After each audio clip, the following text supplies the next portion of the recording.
tufts of fur and an unpleasant smell played their toll, tickling Onyx's nose. He quivered and trembled until he let out a very loud and wet sneeze.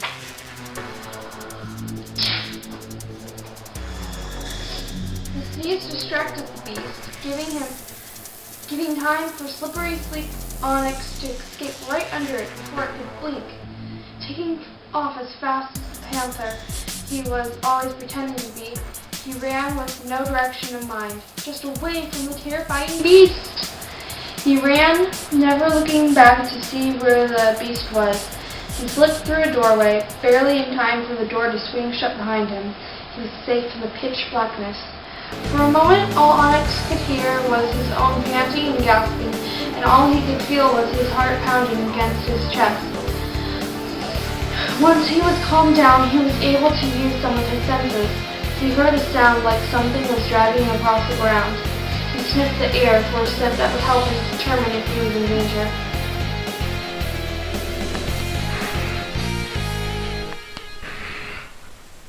Unfortunately, panting as quietly as he could, he still could not smell. Curiosity took over, and he just had to find out what was making that sound. Slowly, he crept toward the sound, opening his eyes to the just darkness before he got there. Trembling with fear, he forced himself to put one foot in front of the other and move his body forward. Slowly, he crept toward the sound, opening his eyes in the just darkness before he got there. Trembling with fear, he forced himself to put one foot in front of the other and move his body forward. An object was before him, blocking him from seeing what was in the darkness with him.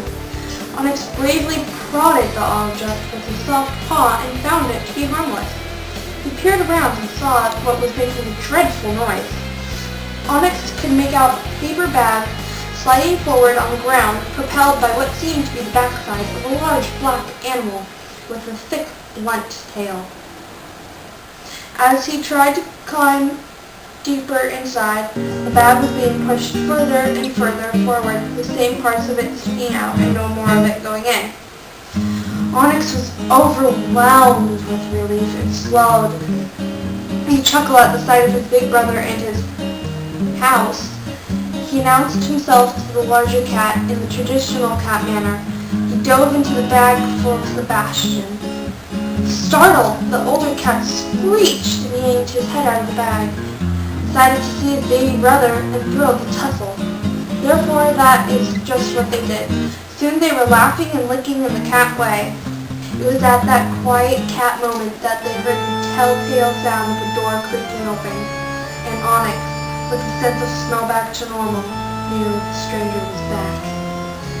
Out the shade, the wild white creature once again tail-ended, moving fast and furious, pelting everything in sight. Little kits, where have you been?" snarled the monster. "You know that when I find you, I will win." Sebastian did not know what the problem was with this stranger. Onyx's body language spoke volumes. Besides, he did not like the odor he was sensing. He dove into the bag head first, but his backside, well, it just didn't fit. Onyx, fearing for that endangered part of his brother, hissed, "Not while I still have the whiskers on my cheeks and chin."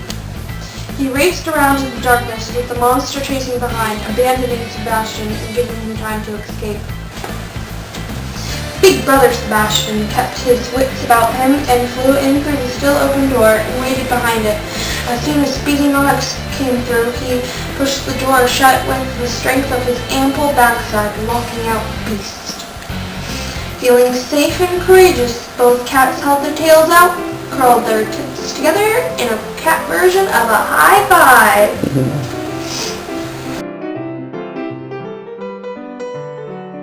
Cloth and sticks. Tux looked at the two boys and, after a brief cat-style hug, turned back to work on his house. Meanwhile, while the two boys pitched in to help, they told him about the whirlwind-like monster with 5-inch fangs and threatening eyes that had been chasing them, nearly ending their lives. Onyx explained how they outran and outsmarted the terrifying beast. All the while, Tux kept working and listening while his brothers told their story, oohing and eyeing in astonishment at their incredible adventure. Soon they were done, and Tux assured them that this house would protect them all. Confident in their safety, Onyx and Tux celebrated in the cat fashion, with a tussle. They had missed each other and hoped they would stay together forever. Suddenly, they were stopped by the unmistakable scent of the beast.